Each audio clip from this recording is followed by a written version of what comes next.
Millised uuringud südamega tehakse ja millist infot need andmed meile annavad? Kutsun teid kaasa südameuuringule.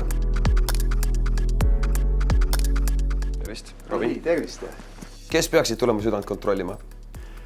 Südameuuringutele peavad tulema inimesed, kes on jõudnud riskivanusesse. Et mehed alates 40 eluaastast peaksid käima südamekontrollis ja naised alates 50 eluaastast. Samuti südameuuringutel peaksid tulema inimesed, kes on südamehaiguse läbi põdenud, aga on mures, et haigus edasi ei areneks ega soovi nii sageli haiglasse sattuda.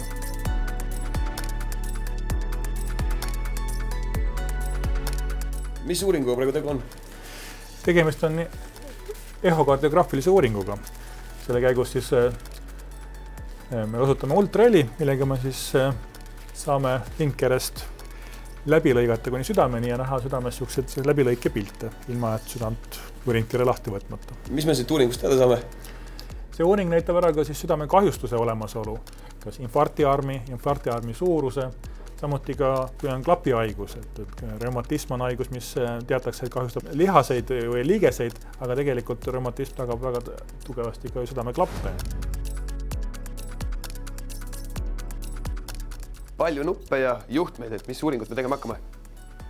See on siis EKG-masin ehk elektrokardiogrammi aparaat. See näitab südame rütmi, et kas rütm tuleb õigest kohast, kas rütm on õige kiirusega, südamesagedus.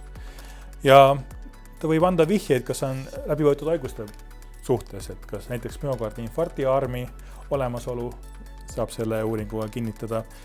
Ja mõnikord annab ta vihjeid ka näiteks nendele inimeste kohta, kes aeg-ajalt teadvust kaotavad, et kas see võiks südamest tulla see teadvuse kaotuse põhjus.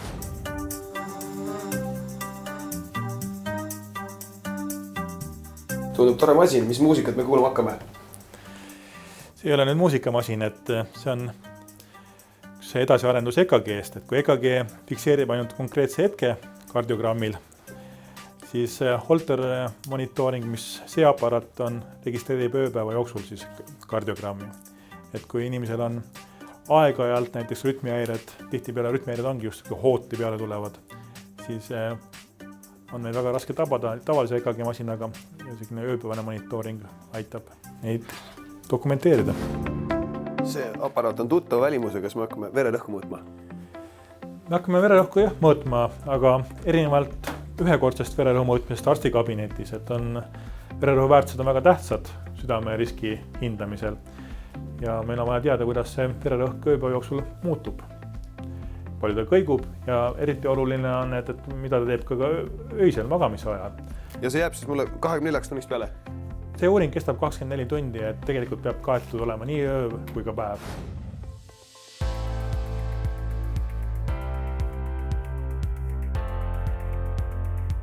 Hoiame seda 60 arvut. Nii, nüüd on liiga kiiresti. Nii.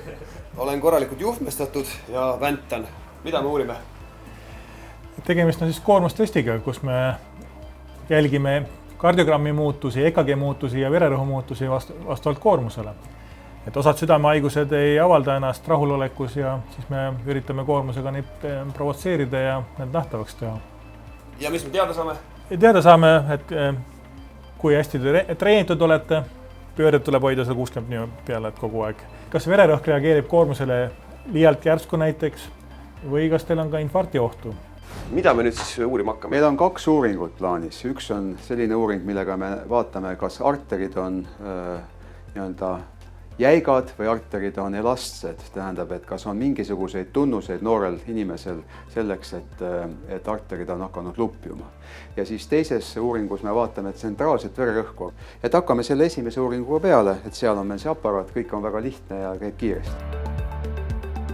Nii, mõõtsime vererõhku nüüd lamades, istudes ja püsti, et milleks see vajalik oli, mis me teada saime? Eks see vererõhk olegi niisugune muutuv suurus ja vahel on see probleem, et kui inimene tõuseb püsti, siis vererõhk läheb liiga madalaks.